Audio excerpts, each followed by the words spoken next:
ஏய் பொண்டாடி, என்னடி இவ்வளவு அழகா கிளம்பிருக்க? எங்க கிளம்பிட்டீங்கன்னு தெரிஞ்சுக்கலாமா? ஏங்க சும்மா சீன் போடாதீங்க. நாம தான் தீபாவளி செலிப்ரேட் பண்ண போறோமே, அதுவும் என் சாசக்காட்டை டீம் கூட. ஓ, அப்படி ஒண்ணு இருக்குல்ல. ஆனா உன்னை இப்படி பார்த்ததுமே அதெல்லாம் ஞாபகத்துல கூட இல்ல. கண்டிப்பா போயே ஆகணுமாடி. பின்ன இப்படியே நின்னு பல்ல இழிச்சிட்டு இருக்க போறீங்களா? டாக்டர் சொன்னது உங்களுக்கு ஞாபகத்துல இல்ல? ஏண்டி டாக்டர் சொல்றது எல்லாமே மைண்ட் பண்ணுவாங்க? உள்ள இருக்கிற என் பையனே அப்பாவோட நிலைமை நினைச்சு எவ்வளவு ஃபீல் பண்ணுவான் தெரியுமா? ஏங்க கொன்னுருவேன். நீங்க பண்ணது வரைக்கும் போதும். டைம் ஆயிட்டே இருக்கு, சீக்கிரமா கிளம்பலாம். இதுல எல்லாம் மட்டும் நல்ல விவரமா இரு. ஆனா புருஷனை எப்படி கைக்குள்ள வச்சுக்கிறதுன்னு மட்டும் தெரியல. நான் என்ன சொல்லி தரவா? நீ என்கிட்ட எப்படி எல்லாம் நடந்துக்கிட்டா நான் உன் கைக்குள்ளே இருப்பேன்னு. அதெல்லாம் ஒண்ணும் தேவையில்லை. இப்பவே என்ன சுத்தி சுத்தி தான் வந்துட்டு இருக்கீங்க. அதனால இதுவே போதும். சார் கிளம்புறீங்களா? கிளம்பணுமான்னு யோசிச்சுட்டு இருக்கேன். நீ வேற இவ்வளவு செல்லமா கொஞ்சம் கொஞ்சம் பேசும்போது அவனை இப்படியே கூட்டிட்டு போனா நல்லாவா இருக்கும்? ஏங்க அப்புறம் அட்மின் திட்டிர போறாங்க. பேசாம போய் செலிப்ரேட் பண்ணிட்டு வந்துருவோம். பெரிய அட்மின் போறாம என் ரொமான்ஸ பார்த்து அவனோட அட்மின்கே போறாம. சும்மா இருங்க. அப்புறமா நமக்கு ரொமான்ஸ் சீனே இல்லாம பண்ணிடுவாங்க. அப்புறம் நீங்க இந்த காஸ்டியூம்ல வர போறீங்க? பின்ன ட்ரெடிஷனலா ஜோக்கர் மாதிரி ஏதாவது காஸ்டியூம் எக்ஸ்பெக்ட் பண்றியா என்ன? ஆமாங்க, அப்படியே வேஸ்டி ஷர்ட்லாம் போட்டா செம்மையா இருப்பீங்களா? அதையும் போட்டு பார்த்தேன்டி. ஆனா இந்த ஹேர் கட்டு இதெல்லாம் பார்த்தா ஜோக்கர் மாதிரியே இருந்துச்சா, அதான் எப்போ மாதிரி இந்த ட்ரெஸ்லயே வந்துட்டேன்.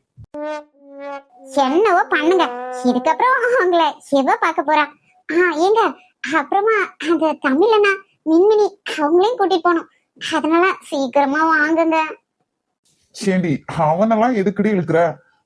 அது மட்டும் இல்லாம அவன் ஒன்னேன்னு சொல்லாதன்னு எத்தனை வாட்டி சொல்லியிருக்கேன். விடுங்க, இந்த தீபாவளிக்கு மட்டும்தான். அதுக்கப்புறம் அவங்க யாரோ நம்ம யாரோ. என்னவோ பண்ணுங்க. ஸ்டார்டிங்ல இருந்தே ஒரு டெரர்ங்கிற ரேஞ்சில காமிச்சிட்டு இப்ப என்ன காமெடி பீஸ் ஆக்க பாக்குறீங்க. Okay okay.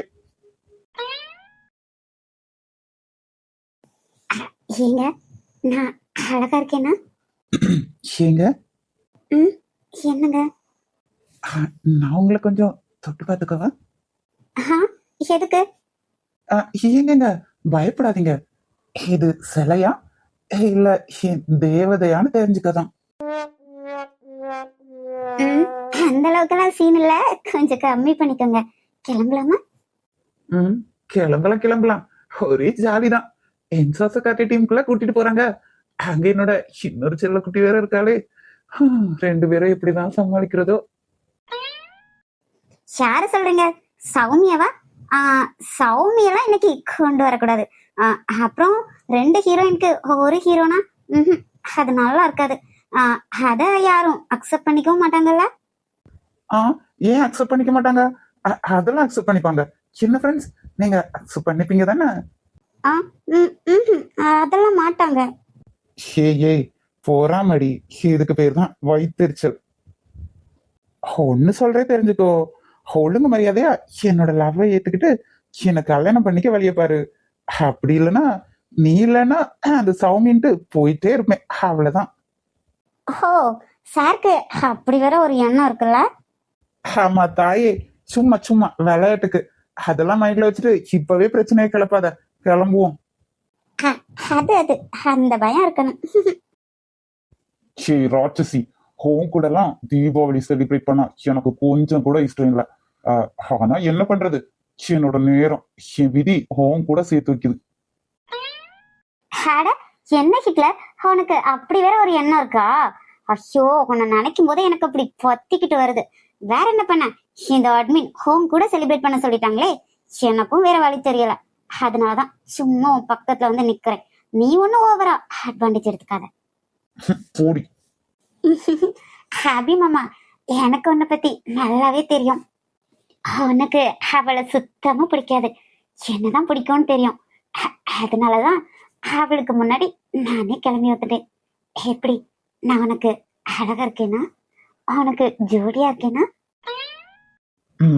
இந்த ராட்சசி இப்போ டென்ஷன் பண்ணி பாக்கணுமே.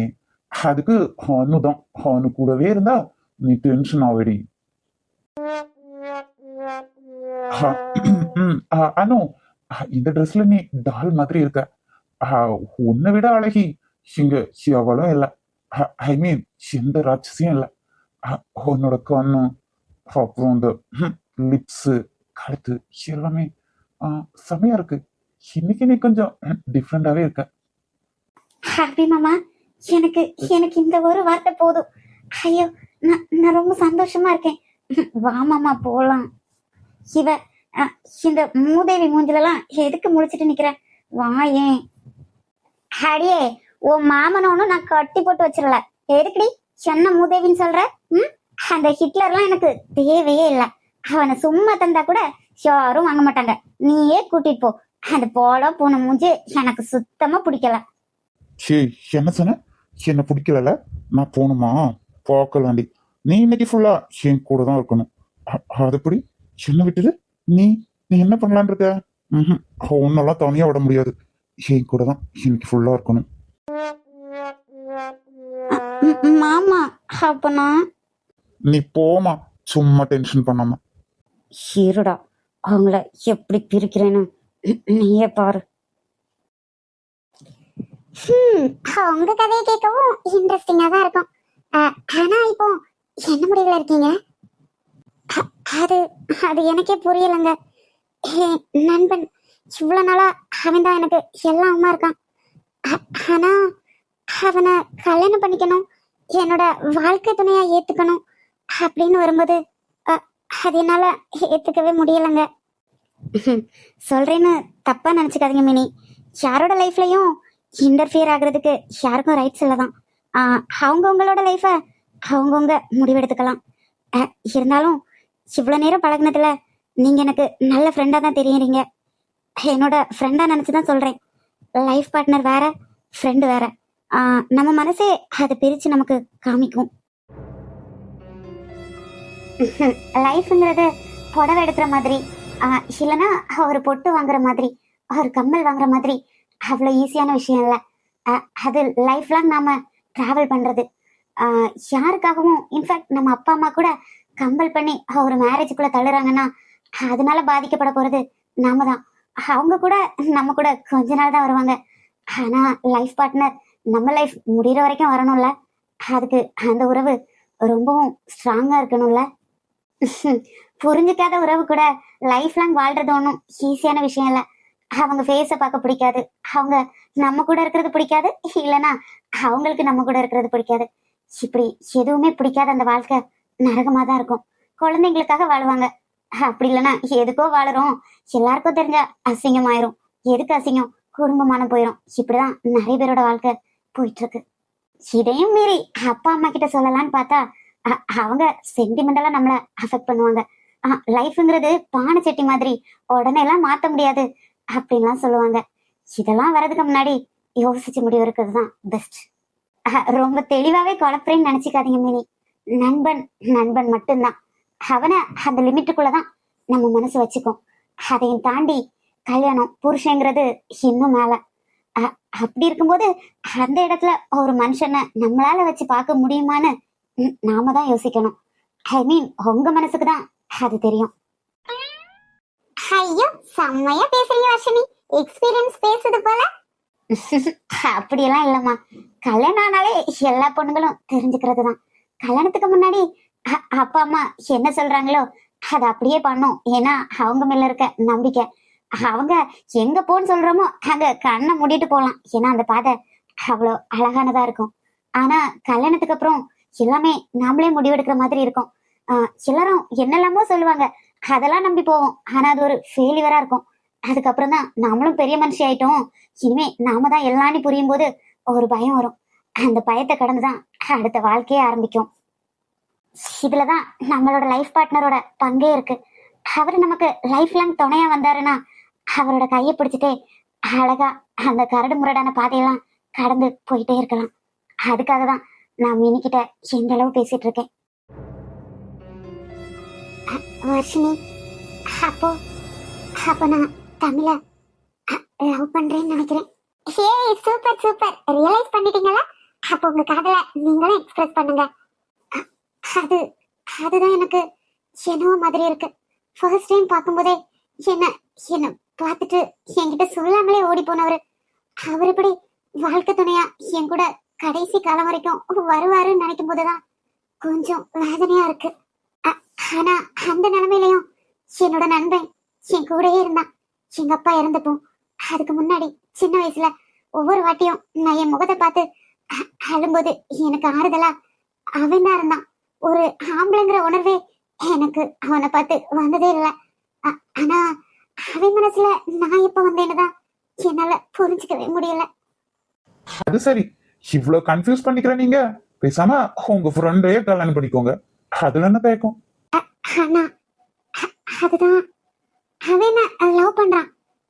சொல்ல போனா அவன் யாரும் என்ன நல்லா பாத்துக்க மாட்டாங்க. என்னை பத்தி அவனுக்கு எல்லாமே தெரியும். என் கண்ணுல இருந்து ஒரு சொட்டு கண்ணீர் கூட வரவிட மாட்டான். ஆனா நண்பனை தாண்டி அவனை என் புருஷனா என் மனசு என்னைக்குமே ஏத்துக்காதே. அது நான் அவனுக்கு பண்ற துரோகம் இல்ல. எப்போ அவனை லவ் பண்றான்னு தெரிஞ்சிச்சோ அதுக்கப்புறம் எனக்கு இன்னொரு பையனை கல்யாணம் பண்ணிக்கிற மனசே இல்லை. எங்க அது அவனை பாதிச்சிருமோன்னு எனக்கு கஷ்டமா இருக்கு. எனக்கு தெரிஞ்சு இந்த கல்யாணத்தை ஸ்டாப் பண்ணுங்க. எதுவா இருந்தாலும் அதுக்கப்புறம் யோசிச்சுக்கோங்க. ஏன்னா இந்த கல்யாணம் ரொம்ப ஆபத்தானது. பிடிக்காம கல்யாணம் பண்றது அது சரியே இல்லை. உங்களோட ஃப்ரெண்ட்ஷிப்பை உங்க ஃப்ரெண்டுக்கு புரிய வைங்க. அதுல ஒன்றும் கஷ்டம் இருக்காதுன்னு நினைக்கிறேன். கண்டிப்பா உங்க ஃப்ரெண்டு உங்க ஃப்ரெண்ட்ஷிப்பை புரிஞ்சுப்பாங்க. அதுக்கப்புறம் உங்க காதல செகண்டரியா பாத்துக்கோங்க. அவ்வளவுதான். பொண்ணுங்க கிட்ட பேசுறது நீங்களே பேசிக்கோங்க. இருந்தாலும் சவுண்ட் கேட்டுச்சு. இந்த பக்கமா என்னோட பொண்டாட்டி நிக்கிற மாதிரி இருந்துச்சு. அதான் வந்தேன். நான் கிளம்புறேன்ப்பா. ஆமா ஆமா, என் புருஷன் ஏன் சவுண்ட் கேட்டுதான் வந்திருப்பாரு. ஃபர்ஸ்ட் இங்க இருந்து கிளம்புங்க. அப்புறம் மத்தாப்பெல்லாம் ரெடி பண்ணி வைங்க. நாங்க இன்னும் கொஞ்ச டைம்ல வந்துடுறோம். என் பொண்டாட்டி கூட ரொம்ப அழகா பேசுறாளே. எனக்கு என்னவோ சின்ன பொண்ணு மாதிரி தெரிஞ்சா பேசுற பேச்ச பார்த்தா அப்படியே பெரியவங்கள உரிச்சு சாப்பிடுவா போல. போங்க. ஐயோ, உங்க ரொமான்ஸ் எல்லாம் வீட்ல போய் வச்சுக்கோங்க. இங்க ஒரு சின்ன பொண்ணு நின்னுட்டு இருக்கேன். சின்னஞ்சிறு கூட்டுக்குள்ள சொர்க்கம் இருக்கு. அட சின்ன சின்ன அன்பில் தானே ஜீவன் என்னும். ஹாய் மே உறவுகளே, எல்லாரும் ரொம்ப சந்தோஷமா இந்த தீபாவளிய செலிப்ரேட் பண்ணணும்னு நான் மனசார விஷ் பண்ணிக்கிறேன். அப்புறமா முக்கியமா ஒரு விஷயம், எல்லாரும் பட்டாசு மத்தாப்பு இதெல்லாம் வெடிக்கும் போது சேஃப்டியா வெடிக்கணும். குட்டீஸ், முக்கியமா நீங்க தான் இந்த மத்தாப்ப கையில காலெல்லாம் சூடு வச்சுக்க கூடாது. ஓகேவா? கேர்ஃபுல்லா இருக்கணும். பட்டாம்பூச்சி கூட்டத்துக்கு வட்டாயதுக்கு அடபாசம் மட்டும் போதும் கண்ணே. காசு பானம் என்ன